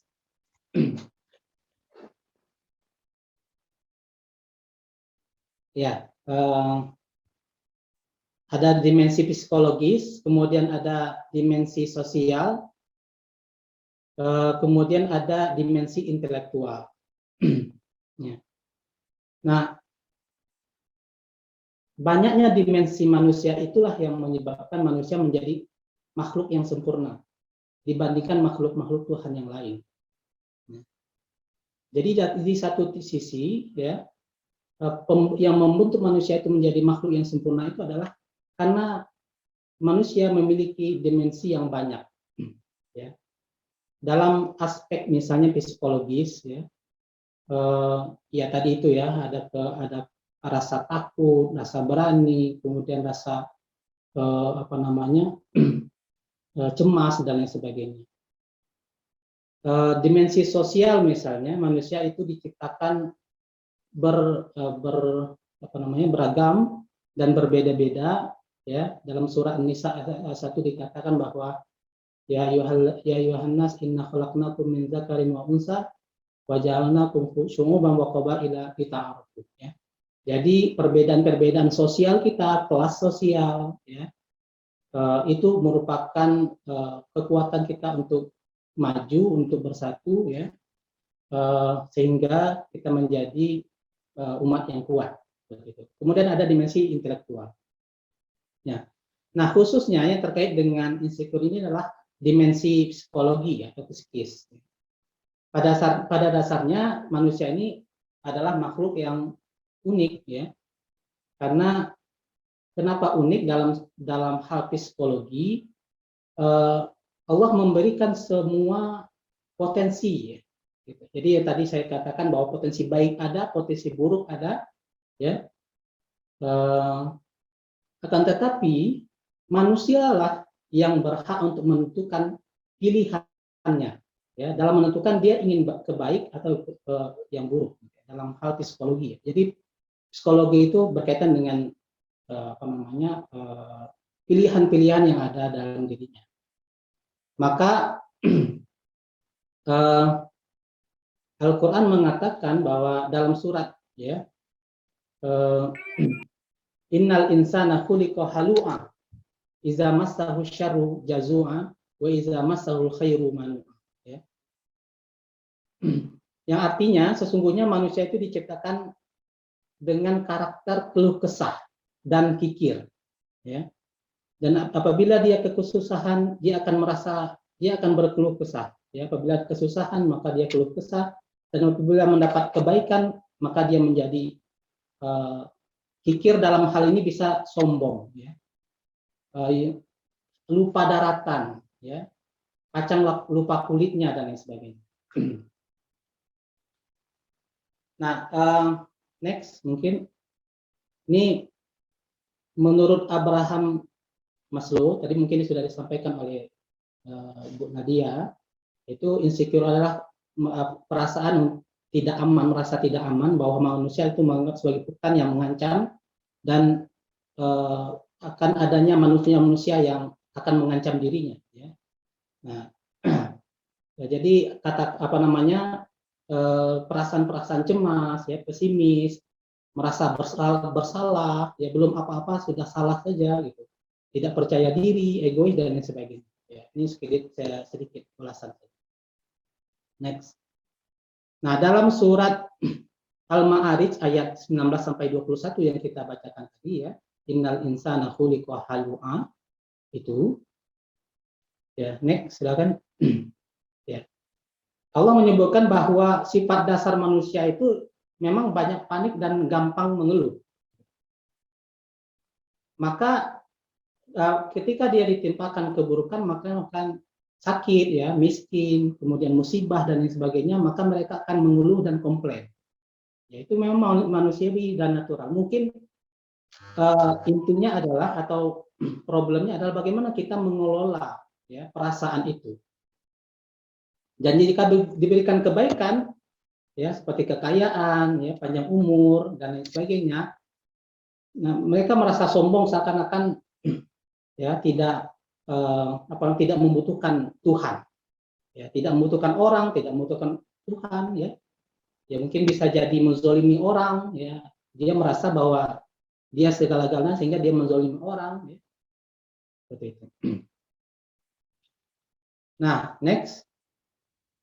Nah, ini kenapa terjadi? Saya lihat ya, ini sesuai dengan fenomena yang terjadi di sosial kita. Tadi sudah dikatakan oleh Ibu Nadia bahwa salah satu pemicunya adalah memang aspek sosial, ya. Dan yang mungkin saya fokuskan di sini adalah terjadinya fenomena banyak orang dan orang tidak banyak yang tidak menyadarinya bahwa perkembangan teknologi kita sekarang itu memicu konten-konten informasi yang akan memberikan pengaruh insecure kepada masyarakat luas. Ya. Mungkin kita lihat ya bagaimana artis-artis itu mempertontonkan, ya, kemudian membanggakan harta kekayaan mereka di media sosial, bahkan di TV swasta yang resmi, gitu ya. Dan itu tidak ada yang, saya tidak tahu KPI bagaimana, apakah kalau misalnya KPI itu berbasis Islam, ya, hal-hal seperti itu saya kira kalau ada KPI syariah, saya kira hal-hal seperti itu tidak mendidik sama sekali. Ya. Nah, pamer kekayaan harta oleh artis itu, misalnya lihat saldo ya, kemarin itu beberapa waktu yang lalu ada dan itu menjadi viral ya, dan itu diikuti oleh artis-artis yang lain gitu, memperlihatkan saldonya, ya, padahal mungkin bisa jadi settingan gitu, tapi itu menjadi fenomena. Nah, ini merupakan salah satu pemicu ya dari insecure yang ada dalam masyarakat luas. Nah, dalam konteks ini sekarang ya, maka satu-satunya cara kita untuk menghadapi insecure itu adalah dengan bersyukur, ya, dengan cara bersyukur. Nah, apa itu bersyukur dalam formulasi saya, rumusan saya, ya, dalam surah Al-Ma'arij misalnya ayat 22 dikatakan bahwa ya illal musallin allazina ya'maluna al-khaira wa hum ya'maluna annahum ya'maluna husna, ya. Jadi kecuali orang-orang yang melaksanakan salat dengan baik dan benar sehingga dapat mengalahkan sifat negatif. Ini bersyukur, ya. Dalam surah Al-Ibrahim ayat 7 juga dikatakan sesungguhnya jika kamu bersyukur, kami pasti akan menambah nikmat kepadamu, dan jika kamu mengingkari nikmatku, maka sesungguhnya azabku sangat pedih. Ya. Wa in tashkuru ni'matallahi la azidannakum wa in takfartum inna azabi lasyadid. Nah, pertanyaannya adalah next, bagaimana syukur yang dapat menghilangkan penyakit insecure itu? Ya. Yaitu dengan menghadirkan Tuhan. Ya. Next, bersyukurlah dengan menghadirkan Tuhan atau menempelkan diri kita kepada Yang Maha Kuasa. Being graceful by attached to God. Ya. Nah, ada formulasi. Next, ada 4 formulasi supaya kita selalu merasa dapat menempel dan menghadirkan Tuhan dalam diri kita sehingga kita bisa menjadi orang yang bersyukur. Yang pertama adalah acceptance, ya, tadi sudah dikatakan oleh Ibu Nadia, ya, yaitu penerimaan, pengakuan, ya, dan menghargai pencapaian dan keterbatasan diri, ya. Itu acceptance. Yang kedua adalah keimanan. Ini mungkin aspek agama di sini. Saya melihat bahwa keimanan itu sangat mempengaruhi mindset kita, ya, untuk melihat dunia, ya. Keimanan, ya, yaitu keyakinan akan adanya kekuatan yang lebih besar dari manusia ini. Karena kadang-kadang yang membuat kita insecure itu adalah ya pasti manusia, ya. Maka kita harus punya keimanan dan keyakinan bahwa mereka tidak apa-apanya, ada yang lebih besar daripada itu yang akan menolong saya, gitu. Itu perasaan seperti itu harus dibangun melalui apa? Keimanan, ya, dari iman. Kemudian yang ketiga adalah being positive ya, itu mengelola seluruh pikiran dan perbuatan ke arah yang positif, ya, sehingga hal-hal yang negatif itu tidak punya tempat di diri kita. Gitu. Kemudian yang keempat adalah kenali diri. Nah, ini mungkin sudah juga disampaikan oleh Bu Nadia, ya, mengenali diri, apa potensi yang ada di diri saya, kelebihan saya apa, kelemahan saya apa, itu merupakan salah satu bagaimana kita menghadirkan Tuhan dan selalu menempel kepada Allah. Gitu. Baik, akan saya sampaikan satu persatu, ya. Nah, self acceptance yang pertama itu adalah penerimaan diri. Ya, tadi mungkin sudah saya sampaikan bahwa self acceptance itu adalah menerima kekurangan dan tidak merasa malu, rendah diri untuk mengakui kekurangan kita. Karena memang ada beberapa hal yang itu adalah given, sudah sudah diberikan dan kita tidak bisa berbuat apa-apa. Ya. Misalnya, ya, orang yang cacat misalnya dari lahir, ya, bisu, ya, kemudian mungkin tunarungu dan lain sebagainya. Kemudian seperti apa? Ya tadi ya fisikal tadi, body insecure ya tadi ya. Pendek, gemuk, ya, mungkin kemudian tinggi juga mungkin salah juga, pendek salah, tinggi salah, ya, dan lain sebagainya. Hal-hal yang memang tidak bisa kita rubah, ya, maka mau atau tidak mau, ya, kita harus punya kesadaran untuk mengakuinya. Inilah diri saya. Gitu. Nah, kemudian yang next. Nah, bagaimana self acceptance dalam Al-Qur'an? Ya. Di dalam Al-Qur'an, di surat Ali Imran ayat 139 dikatakan bahwa Allah memerintahkan kita untuk tidak merasa lemah, ya, tidak merasa sedih hati, dan tidak merasa takut, ya. Karena apa? Karena kita adalah orang-orang yang beriman. Jadi di sini Al-Quran menggarisbawahi bahwa kita itu bernilai di mata manusia maupun di mata Tuhan itu bukan karena harta kita, ya, atau fisikal kita, atau paras yang cantik, kedudukan, kekayaan, harta benda dan lain sebagainya. Akan tetapi yang membuat kita bernilai itu karena adalah keimanan dan ketakwaan. Ya, surah Al-Hujurat ayat 13. Ya. Inna akramakum indallahi atqakum. Begitu. Jadi penerimaan itu, ya, bahwa saya pendek misalnya, tapi itu tidak mengurangi nilai saya sebagai manusia. Nah, itu juga perlu ditanamkan dalam diri kita. Kemudian, nah, self acceptance ini justru akan menjadikan kekurangan seseorang, ya. Ini bagaimana kita berpositif thinking dengan kekurangan kita. Sebenarnya kekurangan itu bisa menjadikan kita dimanfaatkan menjadi sebuah kelebihan. Ya. Contohnya apa? Seorang komika, ya, komika ini stand up comedy, ya, dia selalu seperti Dodit itulah, ya, yang diulasnya itu kan tentang dia miskin, ya, kemudian anak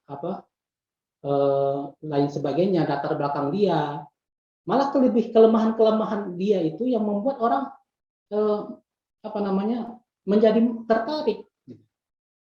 Jadi tidak ada rasa tidak percaya diri atau insecure dari diri dia. Jadi dia mengelola itu. Kekurangan yang ada dia kelola, malah itu menjadi sebuah kelebihan. Nah, oleh sebab itu, melalui self acceptance ini dapat dipahami bahwa mempunyai kekurangan itu tidak sebuah hal yang negatif, tapi sesuatu hal yang buruk, selalu buruk, ya. Karena ya kekurangan itu bisa kita konversi menjadi sebuah kelebihan. Kemudian yang kedua adalah keimanan. Ini yang penting. Nah, keimanan ini, ya, tadi saya sampaikan bahwa keimanan itu merupakan kepercayaan kepada kekuatan non fisik, ya. Artinya metafisik, ya, metafisika yang di luar kita nampak, ya, bahwa ada kekuatan lain yang mengatur dunia ini itu keimanan. Ya, dalam hal ini Allah ya. Yang kita yakini sebagai umat muslim tentu Allah. Nah, kalau kita meyakini bahwa ada kekuatan lain, maka seharusnya kita tidak perlu insecure, tidak perlu cemas, tidak perlu takut. Ya,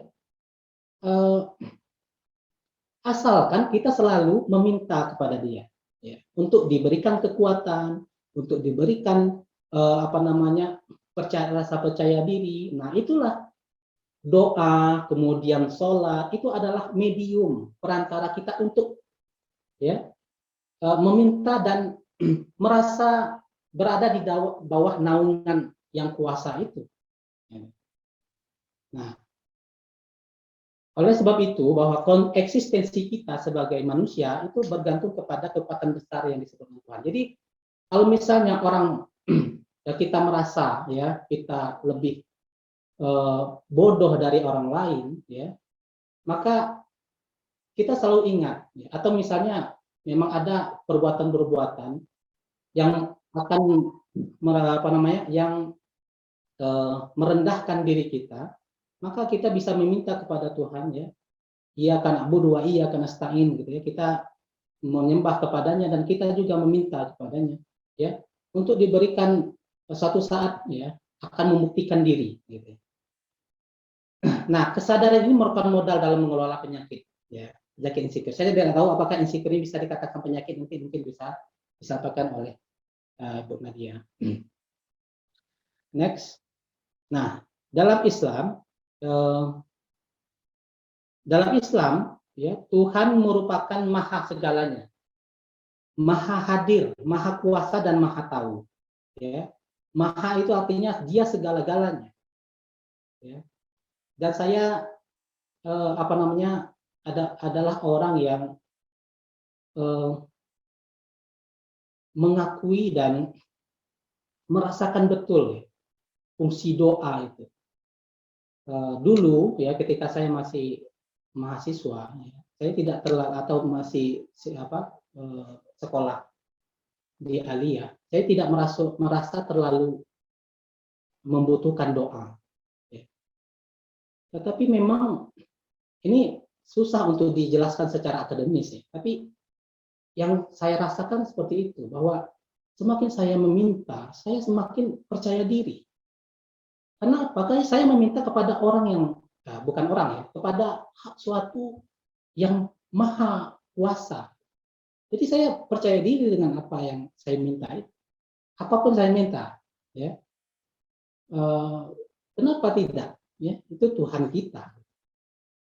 Ya. Maka Tuhan itu selalu ada bagi kita karena Dia maha ada. Ya. Di Tuhan itu akan tahu seluk-beluk dan detail tentang kita karena Dia maha tahu. Ya. Nah, seorang individu yang memiliki kepercayaan seperti itu akan sangat mudah untuk melihat bagaimana Tuhan akan menjadi pangkalan yang paling aman untuk dia. Jadi akan merubah perasaan insecure itu menjadi secure. Ya, rasa aman, sehingga ya itu akan diatasi. Next.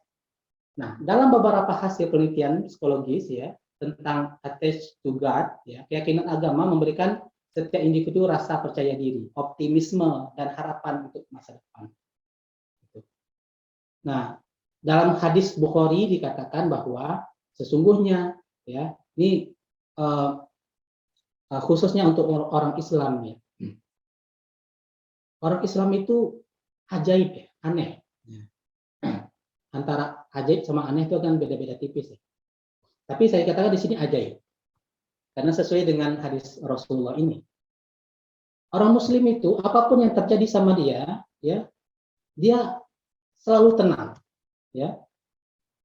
Ajaban li amri mu'min, ya. Hadisnya bunyinya seperti itu. Apabila karena seluruh apa yang terjadi dengan dia itu adalah kebaikan bagi dia. Ya. Kenapa seperti itu? Apabila didapati dia mendapatkan kesenangan, maka dia akan bersyukur, ya. Ya alhamdulillah. Tapi apabila mendapatkan kesusahan, maka dia akan bersabar. Ya, kata-kata seperti itu berarti orang Islam ini ya selalu tenang hidupnya. Apa yang dia tidak perlu dia cemas, ya. Tidak ada yang dapat mencemaskan dia karena ya. Ketika dia mau kesenangan dia bersyukur, ya. Mendapat kesusahan dia pun bersabar. Ya, bersabar artinya dia positif thinking kepada Allah, suatu saat Allah akan mengabulkan doanya, ya, memberikan dia apa yang dia inginkan. Kemudian yang ketiga adalah being positif, ya. Ini penting, ya. Being positif ini juga berkaitan dengan bagaimana kita berhubungan dengan Tuhan. Kalau kita menjadi negatif, jangankan orang lain, jangankan ibu kita, jangan orang tua, Tuhan pun kita salahkan. Itu kalau kita berpikir negatif, ya. Nah, being positif itu sangat penting dalam mengelola mindset atau psikologi kita. Nah, being positif itu disebut dengan subjective well-being, ya, merupakan sebuah mindset, pola pikir yang membuat pikiran, ya, perkiraan atau kelakuan kita itu dianggap sebagai sebuah hal yang positif, ya. Bagaimana kita memikirkan, menilai apa yang kita lihat, ya, semua itu hal yang positif. Ya, dan itu perlu latihan, ya. Menjadi being positif itu perlu latihan. Nah, tidak serta-merta itu kita langsung dapat, karena memang kita ini tadi saya katakan kita ini punya potensi baik dan buruk, positif dan negatif. Ya, ketika kita melihat sesuatu maka kita diberikan dua potensi itu. Nah, tergantung kita mau milih mikir positif atau milih mikir yang negatif. Itu tergantung kita. Maka itu perlu latihan. Nah, menjadi positif itu akan menumbuhkan sikap kepuasan hidup, ya. Menumbuhkan sikap kepuasan hidup. Tapi bukan berarti kita tidak tidak ada usaha untuk mendapatkan itu, ya. Dan juga akan menjalankan hidup secara produktif, ya. Kalau kita selalu positif, ya, yang kita lakukan adalah positif, maka kita menjadi manusia atau muslim yang produktif. Nah, ini sesuai dengan hadis yang diriwayatkan oleh Imam Bukhari dan Muslim, ya, muttafaqun alaih. Aku sesuai dengan ini hadis kudusi, ya. Aku sesuai dengan prasangka hambaku, ya, kepada diriku. Inni zonna abdi bi, ya. Aku bersamanya setiap kali ia mengingatku. Jadi prasangka kita kepada Tuhan itu, ya. Kalau kita ingin mendapatkan nasib yang baik, maka berprasangka yang baik kepada Tuhan, ya, kepada semua orang, kepada lingkungan kita. Next, being positif, upaya untuk menjadi orang yang positif dapat dilakukan dengan melakukan hal yang positif, ya, gaya hidup positif, mencari dukungan yang positif dari teman. Ini satu lagi. Nah, ketika tadi saya katakan bahwa kita punya potensi yang baik dan buruk, positif dan negatif, maka kita juga bisa memilih mana teman yang baik dan mana yang teman yang buruk bagi kita. Kita yang bisa menilai sendiri, ya. Oh, ini kayaknya tidak cocok dengan saya, ya. Maka dikatakan dalam hadis almar'u ala dini khalili, ya. Manusia itu sesuai dengan agamanya temannya. Kalau temannya itu pemabuk dan lain sebagainya, maka agamanya ya seperti itu juga. Kualitas agamanya ya seperti itu. Tapi kalau misalnya dia memilih teman, ya, yang dapat memicu dia di dalam akademis, ya, kemudian ibadah dan sebagainya dan kebaikan, maka dia akan mengikuti kualitas agama dari temannya. Nah, dalam Al-Quran itu banyak sekali ayat yang memotivasi manusia itu untuk menjadi hal positif, ya. Misalnya kata amal solih itu yang selalu berulang-ulang disebutkan, ya, bergandengan dengan kata keimanan. Ya ayyuhallazina amanu, innallazina amanu wa amilus sholihat, innallazina amanu wa amilus sholihat, dan sebagainya. Next. Yang keempat, ini yang terakhir adalah kenali diri, ya. Ini mungkin sudah dikatakan atau disampaikan oleh Ibu Nadia. Mengenali diri, potensi diri sendiri itu merupakan salah satu cara kita untuk melekatkan diri kepada Tuhan, sehingga kita menjadi orang-orang yang bersyukur, ya. Karena tidak mungkin manusia itu semuanya negatif, itu tidak mungkin. Maka kenali diri dulu, ya. Karena Allah itu maha adil, ya. Allah itu maha adil, maka kita hanya perlu bisa melihat, ya, inilah kelebihan saya dan ini kekurangan saya, ya. Mengenali diri sendiri berarti paham betul akan segala unsur dalam diri, ya. Baik itu unsur secara psikologis, ya, fisik, moral, potensi hingga sosial. Ya. Ada orang secara akademis dia itu memang goblok minta ampun, ya.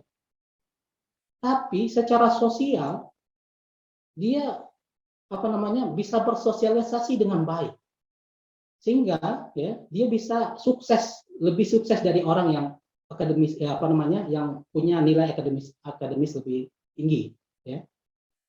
Dan orang-orang yang seperti ini biasanya itu ya menjadi anggota dewan, ya, orang-orang politik, orang organisasi itu tuh orang-orang yang seperti itu, gitu. Jadi tidak mungkin Allah itu, karena Allah itu Maha Adil dan Allah sudah menjanjikan itu. Allah Maha Adil. Nah, siapa yang mengenali dirinya, maka ia akan mengenal siapa Tuhannya. Man arafa nafsahu arafa rabbahu. Ya, ini perkataan sufi, bukan hadis. Ya.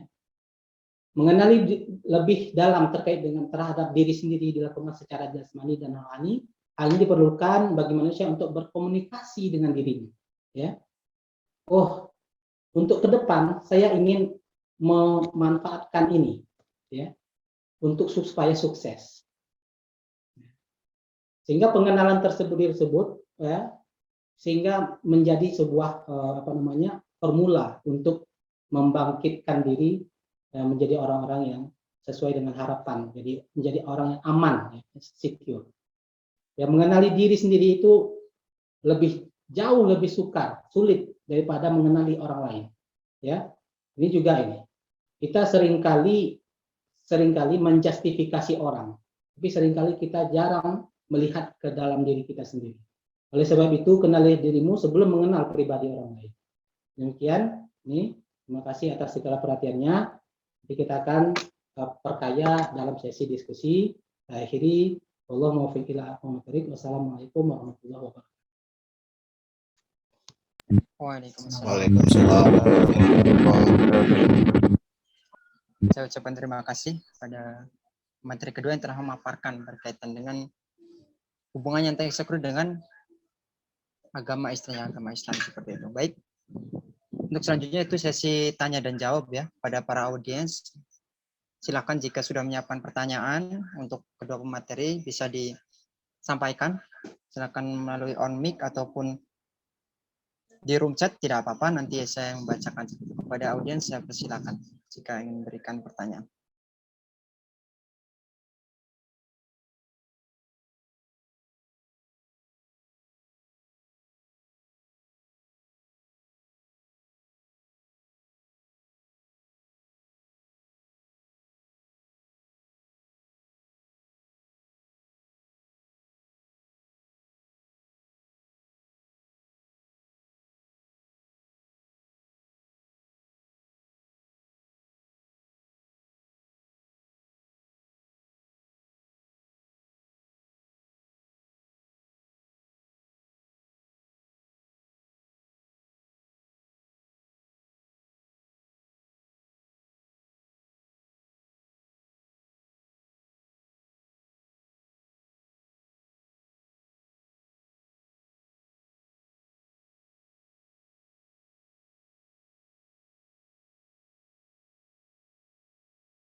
Yuk, ini serius tidak ada yang mau bertanya?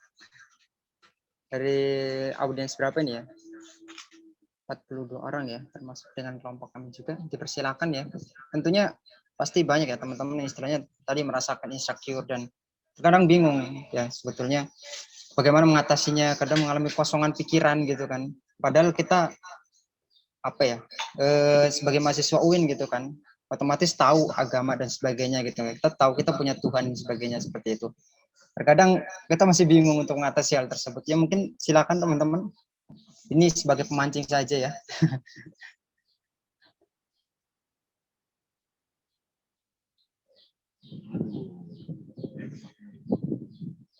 Oke, baik, mungkin dari saya sendiri ya, jujur dari saya sendiri, Bapak materi dan juga Ibu, saya juga termasuk istilahnya orang yang sering insecure ya, terutama ya. Apalagi melihat misalkan tadi istilahnya di kuliah, teman-teman semester ini sudah banyak yang sudah dan sebagainya seperti itu. Dan saya tertinggal jauh seperti itu kan, baru KKN dan belum menyusun apa-apa dan sebagainya. Namun hal ini bukan malah apa ya, dalam diri saya itu bukan malah menimbulkan rasa semangat gitu ya, malah semakin apa ya, apakah jangan-jangan emang saya apa istilahnya dalam berpikir tuh rendah lelet gitu kan, timbang dari teman-teman saya seperti itu. Dan sering istilahnya apa ya, saya mengombinasikan ya, berkaitan ini doa saya jalankan seperti itu kan, ya sebagai muslim yang taat ya dikatakan seperti itu sudah saya lakukan. Namun hal itu tetap saja apa ya, untuk menumbuhkan rasa semangat dalam diri itu masih tetap kurang kayak gitu, apalagi ditambah lagi apa namanya tekanan-tekanan juga dari luar ya, dari teman-teman gitu kan, kok kamu masih seperti ini aja gitu kan, lihat teman kamu sudah sukses seperti ini. Mungkin yang ingin saya tanyakan kepada kedua pemateri ya berkaitan ini, mungkin nanti dari Ibu menjelaskan berkaitan apakah itu hal yang normal dari diri saya seperti itu kan, dari sisi psikologisnya, atau memang permasalahan saya sendiri yang harus memang diatasi atau bagaimana gitu. Apapun dari untuk Bapak seperti itu, Bapak materi, mungkin dari segi agamanya apakah dari diri saya kurang dalam apa namanya ritual ibadahnya itu sendiri, atau malah hal itu apa namanya ya sudah cukup sebetulnya, cuma dari sisi lainnya mungkin pengertian saya sendiri masih belum menerima apa yang sudah terjadi kayak gitu. Jadi mungkin dari saya seperti ya. Mungkin teman-teman bisa menyiapkan ya. Ini moderatornya malah bertanya ini. Oke, seperti itu. Persilakan mungkin kepada Ibu terlebih dahulu. Terima kasih. Baik, terima kasih. Nggak apa-apa, moderator tanya nggak apa-apa. Kan untuk memancing yang lain ya. Mohon izin Mbak Ansusa, saya menjawab terlebih dahulu. Ya, saya bahasnya dari sisi psikologisnya ya, Dek ya. Jadi kalau dikatakan normal nggak sih saya gitu, kok saya kok nggak termotivasi gitu melihat teman-teman yang udah skripsi, udah gini gitu ya, kok saya masih KKN gitu. Normal nggak? Dikatakan normal nggak? Normal aja gitu. Karena balik lagi sih, tadi Pak Ansusa juga sudah mengatakan bahwa sebenarnya insecurity itu normal nggak? Wajar, karena gini teman-teman, ketika kita bicara insecurity itu sebenarnya adalah konsep ketika individu menghadapi stresor. Ya, jadi stresor itu pasti ada di hidup orang, tergantung jenisnya apa gitu ya.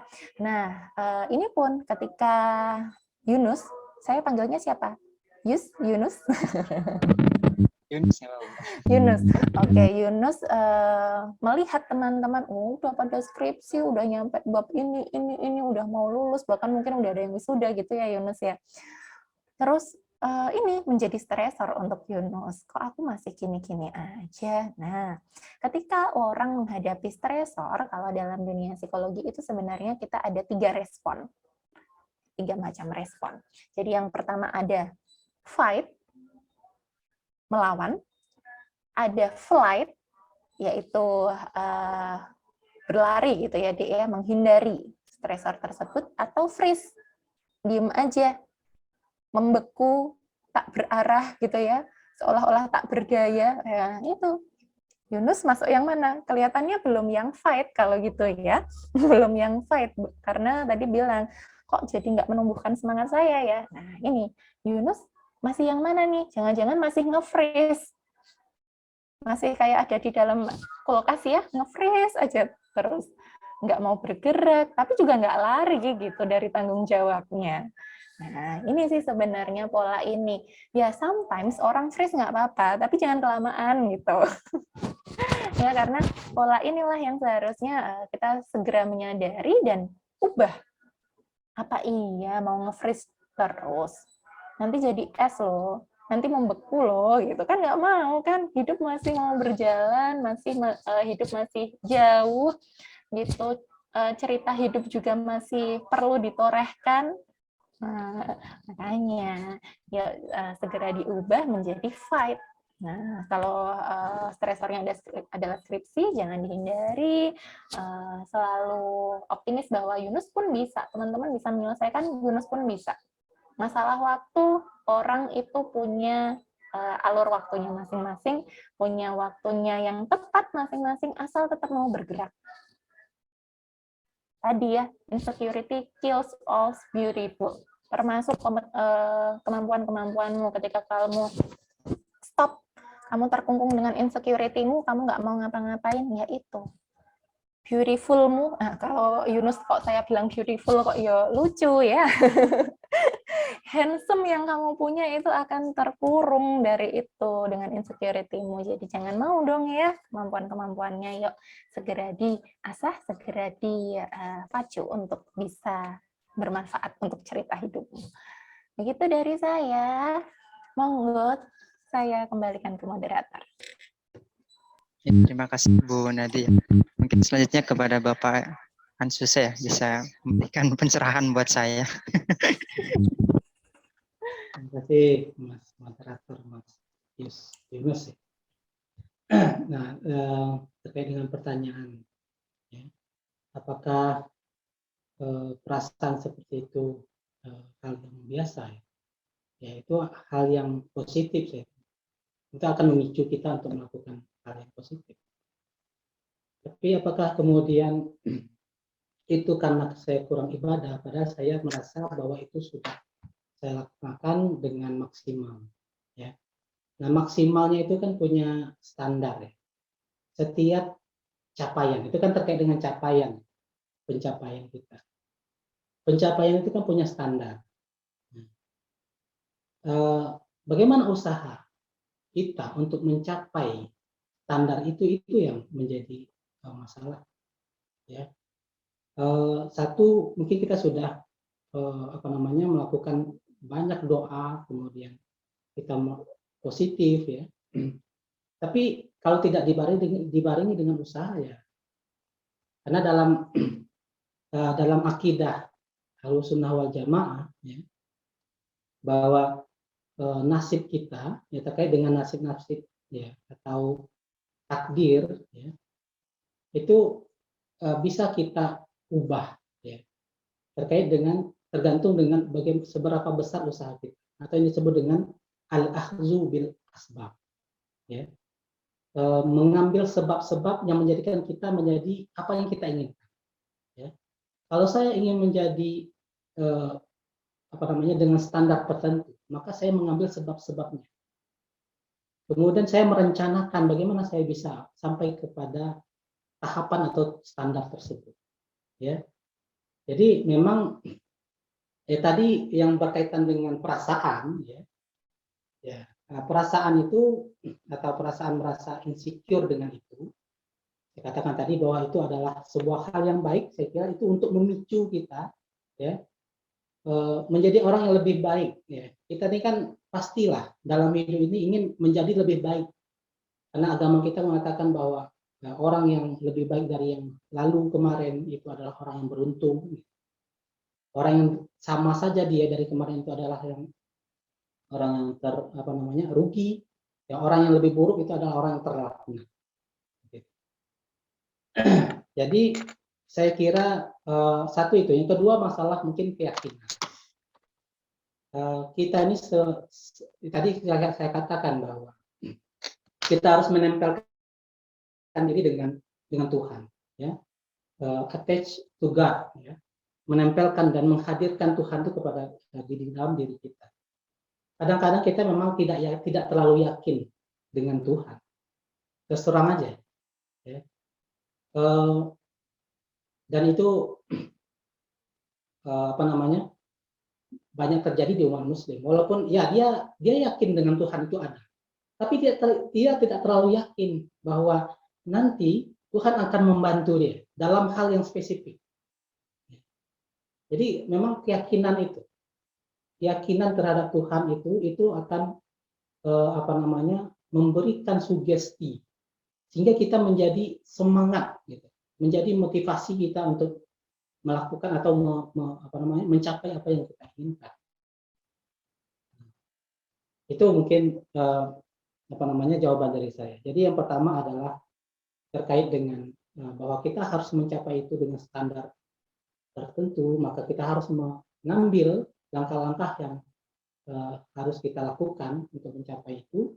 Yang kedua adalah ya, seringkali kita tidak terlalu yakin dengan pertolongan Allah. Ya. Gitu.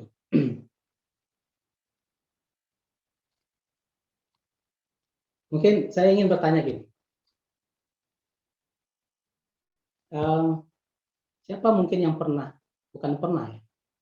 yang selalu mempraktekkan, merutinkan sholawat Nabi? Kalau saya mempraktekkan sholawat nariyah, dan itu setiap sholat, ya setelah ba'da sholat saya melakukan mempraktekkan membaca sholawat nariyah. Sholawat nariyah itu kan isinya supaya apabila ada hal yang tidak diinginkan, kita dijauhkan dari hal-hal yang tidak diinginkan, ya. Dan saya sangat yakin itu. Dan sehingga saya merasa aman betul. Ya, itu salat itu kan sesuatu yang diperintahkan Allah, ya, berarti bukan hanya kepada Nabi, tapi juga menggantungkan diri kepada Tuhan. Saya tidak tahu, ya. Majelis-majelis Rasulullah, orang-orang majelis salawat itu rasa keyakinan mereka itu luar biasa. Nah, itu mungkin bisa dipraktekkan. Jadi sering-seringlah untuk bersalawat kepada Nabi.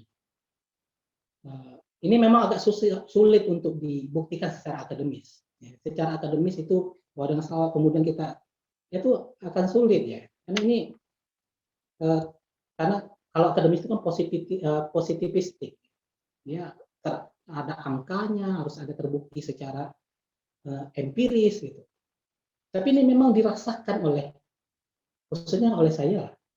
Dan saya banyak punya referensi orang-orang yang melakukan itu, ya, dia merasa secure, ya, kepada Tuhan, ya, sehingga dalam melakukan kegiatan kehidupan tidak merasa khawatir. Dan apa yang diinginkan tercapai. Mungkin itu, Mas. Terima kasih. Ya, baik, terima kasih Bapak. Insya Allah memang sangat sulit ya untuk istiqomah. Oke, baik. Di sini juga sudah pertanyaan lagi. Saya ucapkan terima kasih kepada dua pemateri yang telah menjawab pertanyaan dari saya tadi ya. Di sini di room chat ada yang bertanya ya, 2 pertanyaan. Ya mungkin dari saya sendiri moderator mencukupkan dulu ya untuk penanya ya, karena memang waktu kita terbatas dan pemateri kita juga Bapak Dr. Ansus mungkin nanti Jumatan seperti itu. Baik, saya membacakan yang pertama yaitu dari pertanyaan dari Vidika Natasha. Assalamualaikum, izin bertanya Bapak Ibu, bagaimana cara meningkatkan rasa kecintaan terhadap sendiri seperti itu? Dari Mbak Vidika masih sulit gitu ya, menumbuhkan rasa cinta terhadap diri sendiri seperti itu. Mungkin itu, dan dia menanyakan bagaimana cara meningkatkannya seperti itu Bapak Ibu. Ya, kepada Bapak Ibu saya persilakan. Bapak Ibu Nadia terlebih dahulu. Terima kasih. Permisi Pak Ansusa, mau duluan menjawab kalau mau keburu ke masjid. Oh gitu ya. Baik, kalau soal kepercayaan diri ya. Tadi saya kira apa yang saya sampaikan tadi, kepercayaan diri itu itu memang bersyukur. Bersyukur itu dalam formulasi 4 hal tadi itu. Jadi menerima kekurangan dan kelebihan diri, kemudian keimanan bahwa tidak ada, ya, bahwa kita bernilai, kita ini manusia itu, setiap manusia itu diciptakan dengan status sempurna. Itu dulu, kita harus paham itu dulu, ya. Sehingga apapun yang terjadi, ya, itu kita menjadi hal yang kecil, ya, itu hal kecil lah, remeh gitu. Kemudian masalah keimanan bahwa ada kekuatan yang lebih besar dari saya, dari manusia, dari siapapun, bahkan dari presiden, negara yang terkuat sekalipun, ada kekuatan itu, maka bergantunglah kepada kekuatan itu. Itu akan meningkatkan kepercayaan diri kita, ya. Jadi merasa apa namanya, tapi bukan over confident juga ya. Dan karena itu tadi masalahnya acceptance ya, kita ada kekurangan tapi juga ada kelebihan. Saya kira dua itu hal yang penting untuk meningkatkan apa namanya, kepercayaan diri ya. Penerimaan diri dan kemudian keimanan. Ya, keyakinan kita bahwa ada kuasa yang lebih besar daripada manusia. Allahu Akbar ya. Allahu Akbar. Ya. Kita harus jangan gini, kita ini sering kata-kata agama itu cuma lewat begitu saja, tapi kita tidak paham, tidak merasakan itu. Kata Allahu Akbar berarti tidak ada Tuhan, tidak ada, ya, jangankan manusia, Tuhan pun tidak ada yang lebih besar daripada. Kalaupun ada Tuhan lain, itu tidak ada yang lebih besar daripada Allah. Itu tidak dipahami dan tidak dirasakan betul oleh umat Muslim itu sendiri. Jadi sehingga kita merasa, saya ini siapalah saya ini. Itu saya kira seperti itu. Silakan Bu Nadia. Baik. Kalau dari saya sebenarnya sepakat ya dari Pak Ansus bahwa ya penerimaan diri itu paling penting. Kalau saya kasih rumus A3 teman-teman. Aware, accept, dan afirmasi. Nah, jadi kita harus menyadari dulu kelebihan kekurangan kita apa, seperti tadi yang sudah Pak Ansusa juga sudah jelaskan panjang lebar ya tentang bagaimana memahami diri kita sendiri sehingga itu bisa menjadi modal untuk akhirnya kita bisa menerima diri kita, dan jangan lupa untuk memberikan afirmasi positif bahkan untuk hal-hal kecil yang kita punya yang sudah kita lakukan juga. Ditambah A3 kalau kita bahasannya bersyukur ya dari Pak Ansusa tadi, kalau gitu ditambah 2B teman-teman, believe dan bersyukur. Yakin bahwa kekuatan besar Allah itu tidak akan mungkin menciptakan produk gagal. Artinya kalian itu pasti produk sukses teman-teman ya. Dan juga itu tadi, bersyukur, syukuri atas apapun segala proses yang harus dijalani. Seperti itu. Itu jawaban singkat dari saya. Monggo moderator, Yunus. Oke, baik Bu. Mungkin ini ada satu pertanyaan lagi. Satu pertanyaan lagi terakhir. Di sini pertanyaan dari Irma Tanjatur Rahmah. Ini langsung poinnya yaitu, apakah bullying termasuk dalam salah satu penyebab adanya rasa insecure? Seperti itu. Bu, apakah itu termasuk? Kayak gitu. Ya, monggo langsung dijawab saja berkaitan dengan pertanyaan tersebut.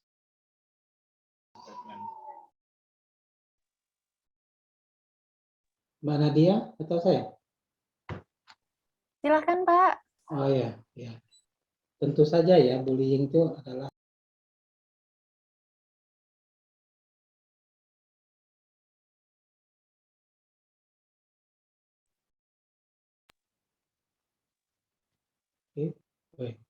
saya bukan ahli psikologi, tapi memang bullying itu menjadi problem kita sekarang di mana-mana seperti itu. Baik itu verbal bullying maupun fisikal dan itu. Nah, caranya adalah hindari berteman ya untuk orang-orang yang akan membuat kita negatif. Tadi saya sampaikan ya, kalaupun dia membuli ya, anggap ya bahwa itu tidak ada. Kita tetap punya pendirian, kita punya karakter gitu. Nah, karakter itu penting karena di awal itu tadi ya, kita harus mengenali diri kita. Jangan mudah goyang dengan kata-kata orang. Saya tahu potensi diri saya. Maka ketika orang ngomong, misalnya saya punya potensi yang yakin saya hebat dalam hal ini. Tapi kemudian ada orang yang mengatakan, sudahlah jangan terlalu ini lah gitu. Kita harus pendirian, punya karakter untuk tetap teguh. Itu penting. Ya. Jangan gara-gara satu orang, dua orang ngomong itu malah kita membuat kita tumbang. Ya, secara mental. Jadi mental itu harus kuat. Saya kira itu, Bu Nadia, silakan. Baik, saya lanjut ya dari jawaban Pak Ansusa tadi. Gimana kalau bullying, apakah salah satu penyebab juga dari rasa insecure? Tentu ya teman-teman, karena bullying itu kan sebuah bentuk perilaku agresi Agresi itu apa? Kekerasan. Nah, kekerasan pastinya ketika orang mendapatkan kekerasan itu, ya hasilnya apa? Salah satunya adalah individu yang terkena itu bisa merasa tersakiti. Merasa tersakiti, lebih lanjutnya dia akan merasa tidak aman nih hidup di dunia ini. Nah, seperti itu. Sehingga kalau kita bicara tentang bullying, baik itu verbal maupun physical atau bahkan sekarang cyberbullying pun, nah, semua efeknya itu sama sebenarnya ya. Salah satunya pun bisa jadi orang merasa insecure. Oh, ternyata aku itu nggak boleh ya tinggi. Oh, aku itu nggak boleh ya pendek. Aku nggak boleh ya posting ini, posting itu kayak gitu. Nah, itu teman-teman. Jadi memang itu salah satu bentuk insecure, penyebab insecure, sehingga yang sudah ada di sini, yang sudah tahu bahwa bullying itu tidak baik, bisa menyebabkan rasa insecure. Nah, jangan jadilah duta-duta yang anti bullying ya, teman-teman ya. Oke, begitu saja dari saya. Terima kasih. Oke, baik, terima kasih ya atas jawabannya. Sangat istilahnya, semoga dari penanya bisa mengambil pelajaran juga dari apa yang dipaparkan tadi. Baik, saya selaku moderator izinkan saya menyimpulkannya. Dari materi yang dipaparkan tadi ada 2 poin penting yang saya ambil ya. Dari tema korelasi itu sendiri, bagaimana cara mengatasi insecure itu sendiri. Pertama yaitu penerimaan diri, seperti itu teman-teman. Jadi kita harus menerima diri kita seutuhnya, bagaimanapun banyak kekurangan kita, tapi itu harus menerimanya, karena yang disampaikan Bapak Anso tadi, banyak kekurangan yang itu memang tidak bisa kita rubah gitu. Memang diberi oleh Allah langsung, tidak bisa kita rubah. Dan yang kedua, yaitu kita dari agamanya itu keimanan harus ditingkatkan, seperti itu. Dan percaya bahwa Allah itu betul-betul Tuhan kita, sebetulnya akan menolong kita dalam segala situasi apapun. Ya, mungkin itu saja yang dapat saya sampaikan ya. Kurang lebihnya mohon maaf, saya kembalikan kepada Master Seremoni. Baik, terima kasih. Hadirin, tidak terasa kita sudah sampai ke penghujung acara. Demikianlah acara webinar dengan tema mengelola insecure dengan rasa bersyukur. Sebelum kami tutup acara ini, dimohon kepada para partisipan untuk menyalakan kameranya terlebih dahulu untuk melaksanakan sesi foto bersama.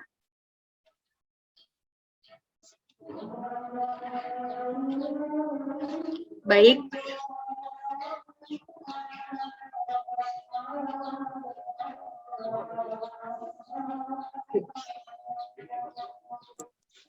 Satu, dua, tiga.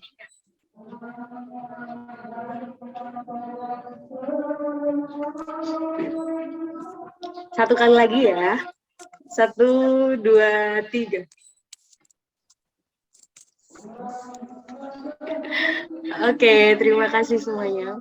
Terima kasih kepada pihak yang telah ikut berpartisipasi untuk terselenggaranya acara ini. Saya Rini Sugiyarti mewakili pihak penyelenggara acara, yaitu kelompok 4 KKN JR 13. Mohon maaf jika terdapat kekurangan dan kesalahan selama proses acara berlangsung.